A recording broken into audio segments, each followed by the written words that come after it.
माँ से शादी की नहीं, बाप के कत्ल की सजा दूंगा।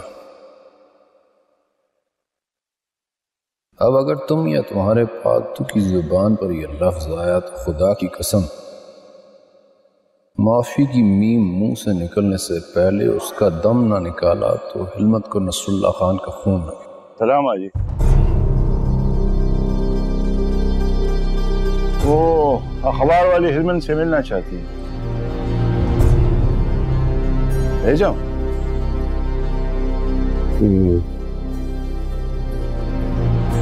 देखता हूँ।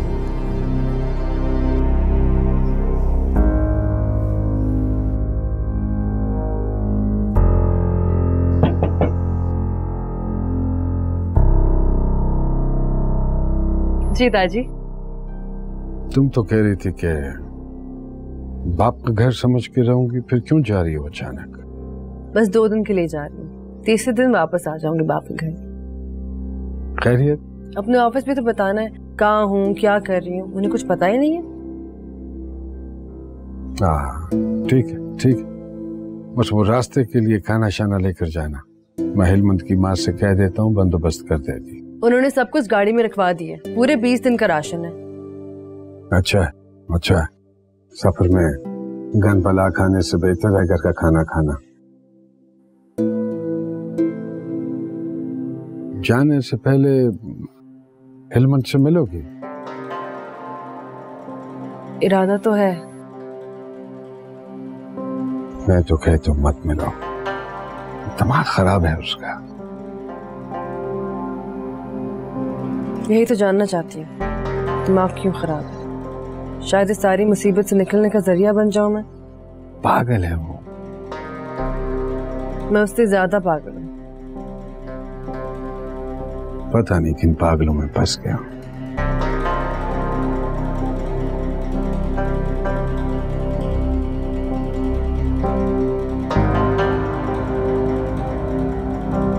ज्यादा बहस मत करना उसके साथ, बस एक बात समझाने की कोशिश कर। कौन सी? यही कि हर इंसान से गलती होती है, लेकिन अच्छा इंसान वो होता है जो अपनी गलती मान के माफी मांग ले। खुदा माफ कर सकता है तो जिरगा भी उसका हक माफ कर देगा। किसी को आजमाइश में डालने की जरूरत नहीं है उसे। बाकी इंशाल्लाह सब ठीक हो जाएगा। क्या जिरगा उसे माफ कर देगा? मैं ही जिरगा हूं। उसने जो किया नशे में किया है, अब उसका नशा उतर चुका है। उससे कहो कि गधे वाली जिद ना करे, बस आए और माफी मांग ले। ये भी याद है कि क्या किया था उसने?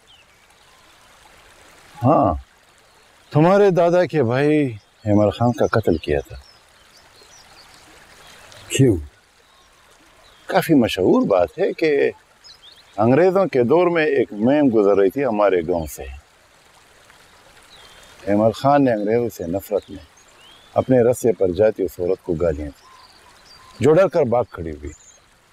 उसने भागती मेम को एक पत्थर मारा और उसका सर खोल दिया।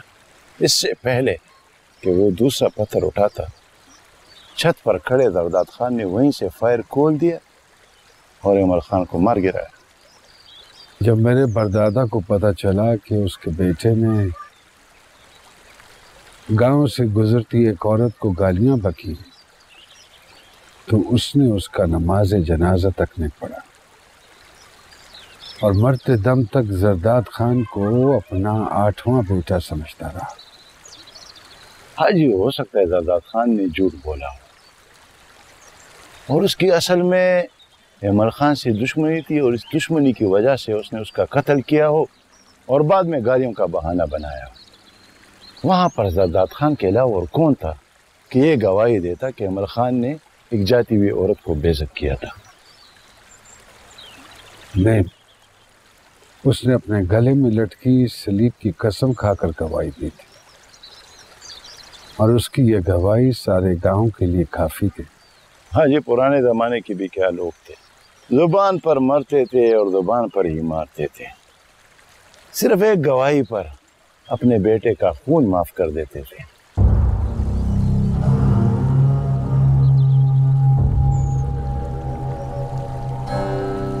ये गवाही लेकर तुम हिलमंद के पास जाओ। तुम्हें और उसे साथ देखकर हो सकता है वो इमल खान बन जाए और खुदा तुम्हें जरदाद खान बनने का मौका दे दे। समझ गया अजय, सब कुछ समझ गया। लड़की को सबक पढ़ा देना कि वो हिलमंद पे माफी का दबाव डाले। अल्लाह की अमान।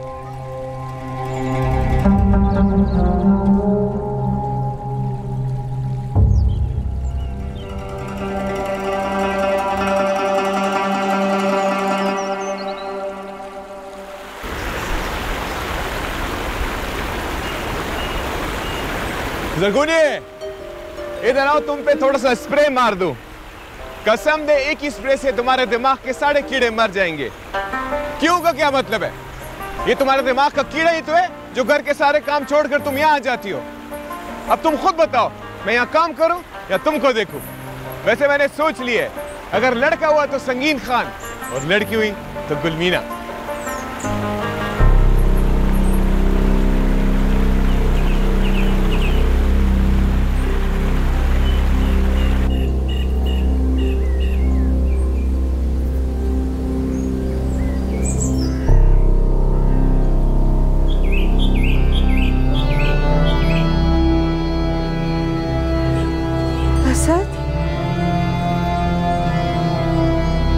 असदुल्लाह,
ये क्या कर रहा हूं?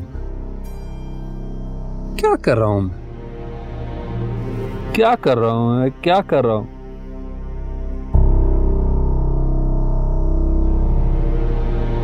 मिट्टी को तुम्हारे पैर समझ के क्यों दबा रहा हूं मैं? ओ मेरे खुदाया, कहीं तूने मुझे पागल तो नहीं कर दिया? क्या वो वक्त करीब तो नहीं जब तेरा हिलमंद लसपीरान की गलियों में कपड़े फाड़े भाग रहा होगा, लोगों के पत्थर और गंदगी के ढेरों पर खाना खा रहा होगा? क्या मेरा दिमाग अब मेरे इख्तियार में नहीं रहा? क्या इस खोपड़ी में रेत भर गई है?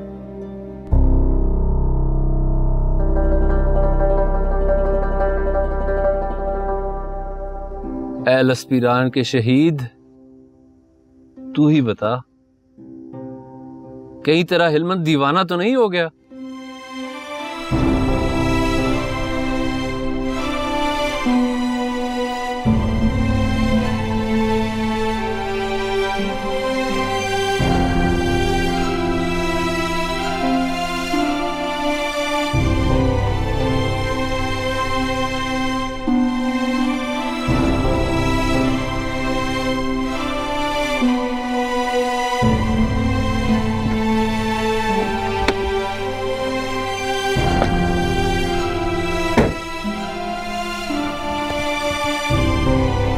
आ जाए मैडम, तुम सारे इधर रुक जाओ। मुझे लगता है मैडम, अल्लाह ताला ने तुम्हें हमारे लिए वसीला बनाकर भेजा है। तुम्हें उन्हें समझा सकती हो और आजीज साहब की इज्जत भी बचा सकती हो। मैं पूरी कोशिश करूंगी। बस तुम उसको इतना राजी कर लो कि वो जरगे में सबके सामने माफी मांग ले। इससे ये पूरा गांव खून खराबे से बच जाएगा। आपको क्या लगता है वो माफी मांग लेगा? मेहमान की बात मानना पठान का फर्ज होता है। तुम मेहमान भी हो और जनानी भी हो, वो तुम्हारी बात की इज्जत जरूर करेगा। अबुल खान, एक बात सच बताओ, वो पागल तो नहीं है? मैडम कैसी बातें कर रही है? अगर वो पागल होता तो उसके एक हक पे ये पूरा गांव परेशान होता। वो पागल नहीं है, वो खर दिमाग है, वो जज्बाती है, गुस्से वाला है। तो फिर मैं घबरा क्यों रही? सच बताऊं तो डर रही हूँ। इतनी बड़ी बड़ी बातें करके यहाँ आ तो गई हूँ, लेकिन लगता गलती कर दी है। इससे कुछ उल्टा सीधा हो गया तो? सब सीधा होगा, अगर न हुआ तो अव्वल खान उल्टा होने से पहले पहुंच जाएगा इंशाअल्लाह। फिक्र न करो मेरी बहन। अच्छा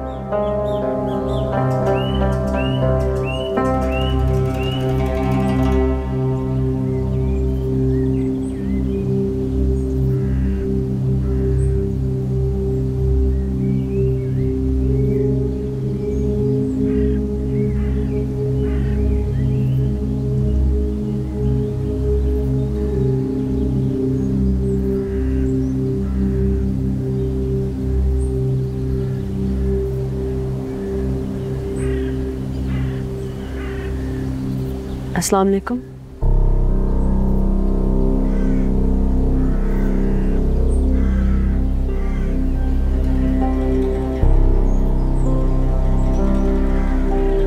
आप फिल्मंद हैं?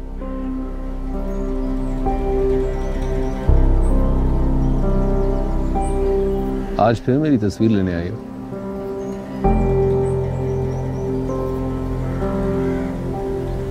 शाबाश। मेरा सबक याद है ना?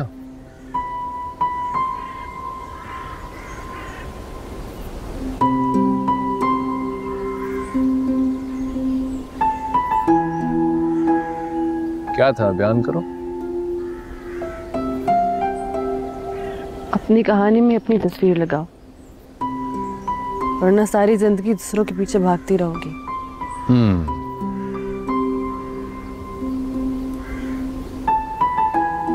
कभी कभी मैं बड़े काम की बात कर जाता हूँ।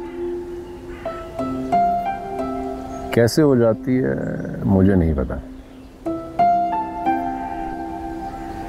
यहाँ क्या कर रही? मुझे भी नहीं पता। अच्छी बात। जिन पर खुदा की रहमत होती है इन्हें वो लाइल्म ही रखता है। जिन्हें उसने अजाब देना होता है उन्हें ऐसी ऐसी बातों का इल्म दे देता है कि वो बदबख्त दीवारों से सर टकराते रहते हैं, पागल हो जाते हैं। कम इल्मी ही असल नेमत है। ना इल्म का बोझ होगा और ना कोई हिसाब देना पड़ेगा। सीधा दुम्बे पर बैठे टक टक करके पुलिस रात पार की और ठक जन्नत।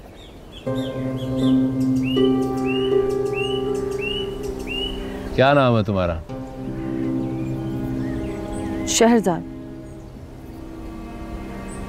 मतलब क्या है? अलिफ लैला के किस्से में हीरोइन का नाम था।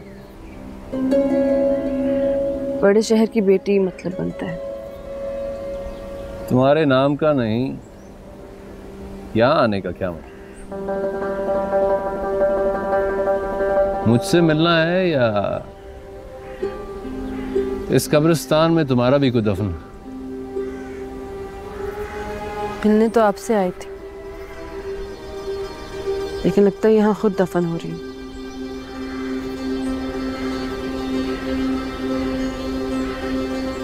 तुम्हारा कैमरा किधर है? वो गाड़ी में मिले हम। क्यों? आपने पूछा तो मुझे लगा आपको जरूरत हो शायद।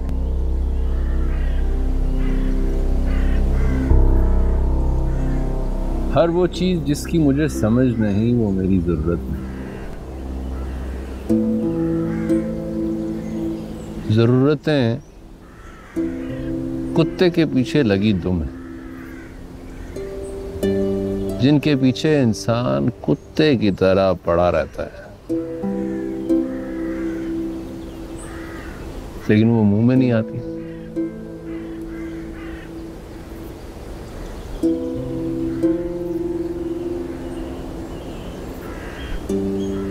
अब बताओ तुम्हारी क्या जरूरत है? उस दिन मेरी तस्वीर मांगने आई थी, आज क्या मांगने आई? कुछ नहीं। जो कुछ नहीं मांगता उसे सब कुछ मिल जाता है।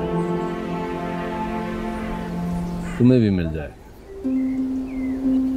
ये लस्पीरान के मजलूम हिलमंद की दुआ है कि तुम्हें सब कुछ मिले। अलिफ लैला की कहानी में तुम्हारी ही तस्वीर लगे।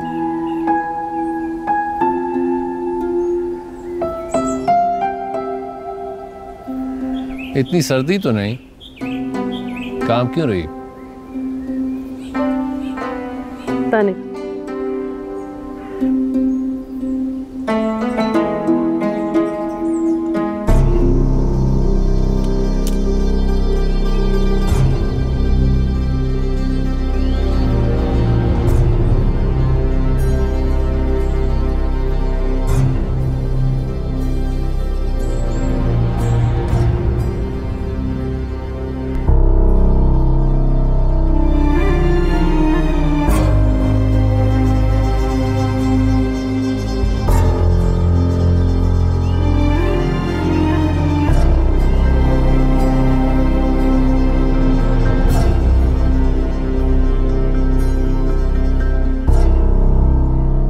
जब राज खुलते हैं तो ठंडी दोज़खों के दरवाजे भी साथ खुल जाते हैं।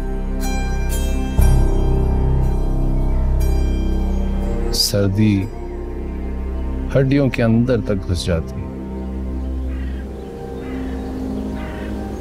बस दुआ करो कि जब राज खुले तो कोई संभालने वाला हो। कांपते जिस्म पे कोई चादर डालने वाला। जा बजा तू चल दिया फिर कहाँ ढूंढता है क्यों तू संगे माँ। जा बजा तू चल दिया फिर कहाँ ढूंढता है क्यों तू। जिनको करने से पहले बड़ी एहतियात से काम लिया जाता है। ये कोई बकरी चोरी या पानी काटने का फैसला नहीं है, कत्ल का फैसला है।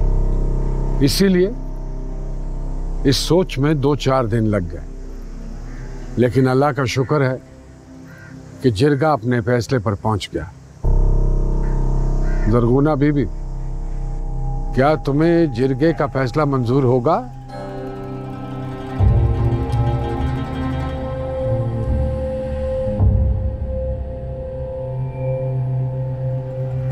मंजूर होगा। हकीम गुरु बख्श सिंह, क्या तुमको जिरगे का फैसला मंजूर होगा? मंजूर होगा हाजी।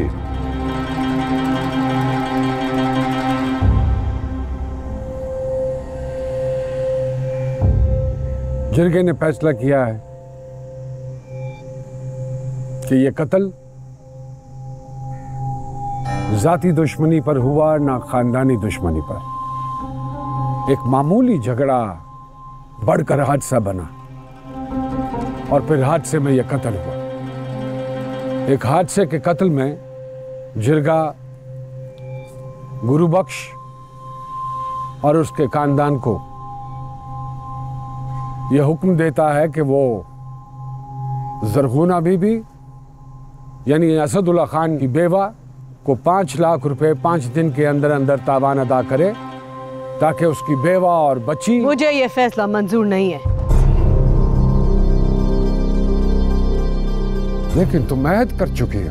मैं तोड़ती हूँ तो फिर सारा गांव तुमसे हर नाता तोड़ देगा। बाढ़ में जाए गांव और दोजख में जाए हर नाता। मुझे खून का बदला खून से चाहिए। मैं अपने असदुल्ला का खून 5 लाख में नहीं बेचूंगी। यहाँ फैसला हो रहा है, कोई सौदा नहीं हो रहा। गलत फैसला हो रहा है ना। घर वाला मेरा मरा है, बच्चा मेरा जाया हुआ है, और ये लोग 5 लाख रुपए में मेरी 2 लाशें खरीदना चाहते हैं।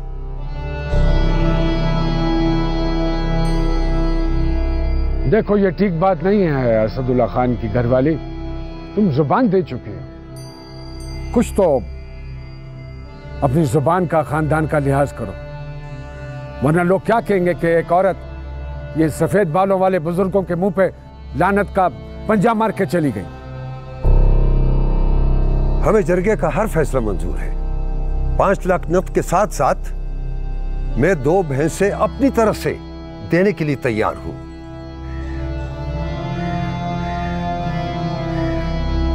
मैं तैयार नहीं।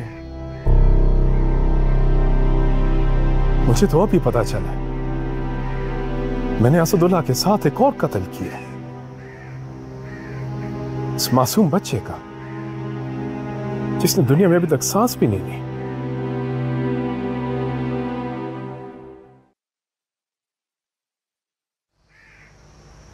मैं 2 लाशों का वजन उठाकर आजाद नहीं रहना चाहता।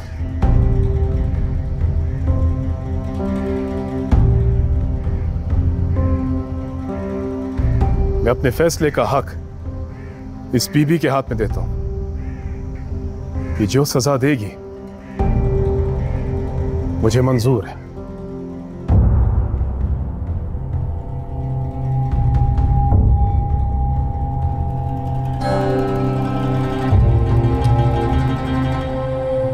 ये बोझ मेरे सर से उठा दे बीबी। ये क्या मजाक हो रहा है मस्तान सिंह? अगर खुद फैसले करने थे तो फिर जिनके क्यों उठाए? वक्त क्यों खराब किया सबका? मुझे भी वैसे ही काट जिस तरह मैंने तेरे घर वाले को काटा था।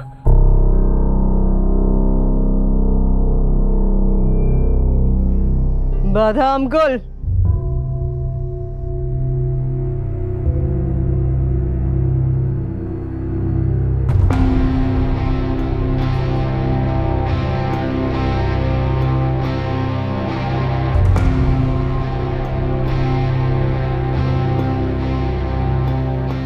तू सारी जिंदगी इस बोझ के नीचे गुजारेगा मस्तान सिंह। एक बार नहीं, हर रोज मरेगा तू।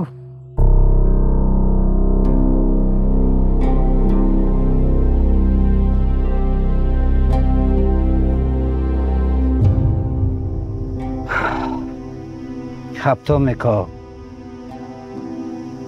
ऐसे बदबख्त से कौन नफरत करे? जीती बाजी हार के सर झुकाए तुम्हारी माँ से जलील हो रहा है आज तक। इसी गुलामी में माँ मर गई, बाप मर गया, शादी नहीं हुई, जिंदगी बर्बाद कर बैठा आरामखोर, अपनी भी और अर्शाली की भी। अर्शाली ने शादी क्यों नहीं की?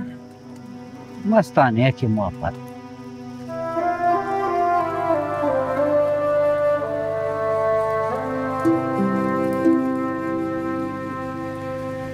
मामा,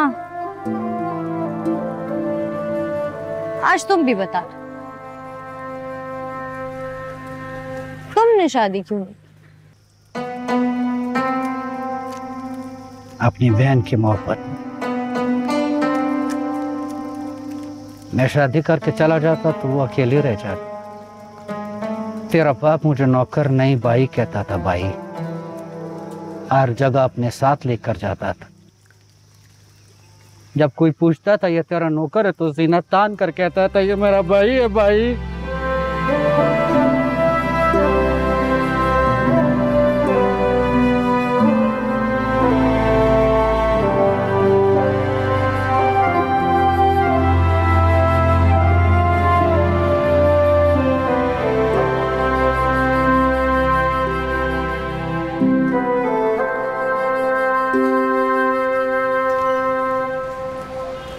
अरे तुम जिंदा हो? कहाँ रह गई थी और तुम्हारी स्टोरी का क्या बना?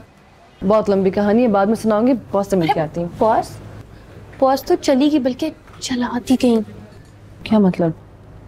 बॉस से डैडी की तीसरी शादी पकड़ी गई।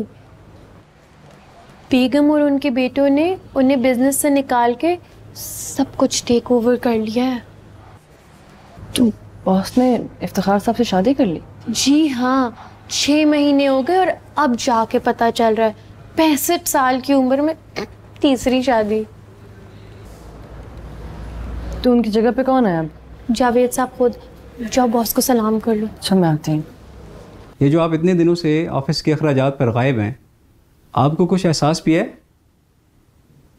और बाय द वे क्या क्या तीर मारे हैं आपने इतने दिनों में, ज़रा दिखाइएगा मुझे। सर बस मैं कल ही स्टोरी फाइनल कर दूंगी, बस थोड़ा सा लिखना बाकी है। कितने अरसे से काम कर रही हो यहाँ? 2 साल। इसी रिसर्च सेक्शन में? जी।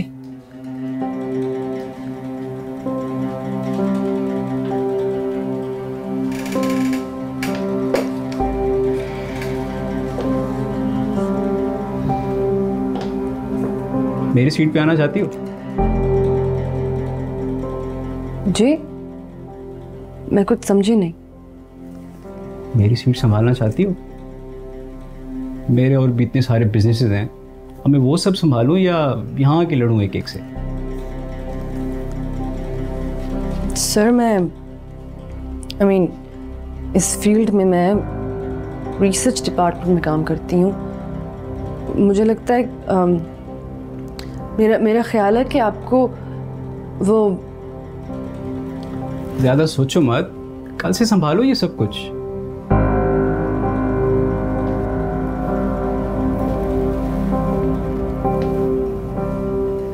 बाय द वे आज रात को क्या कर रही हो तुम?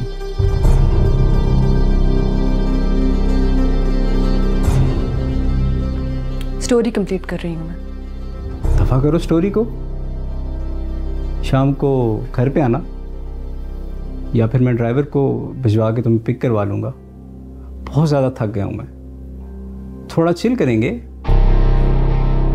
हमारे ऑफिस में एक बहुत बड़ा चिलर लगा होगा, उसके सामने जाके बैठ जाओ, तुम्हारा सारा सिस्टम चिल हो जाएगा। बेहुदा इंसान। तेरी तो क्या तेरी तो? हाँ क्या तेरी तो? बोल क्या तेरी तो? बोल।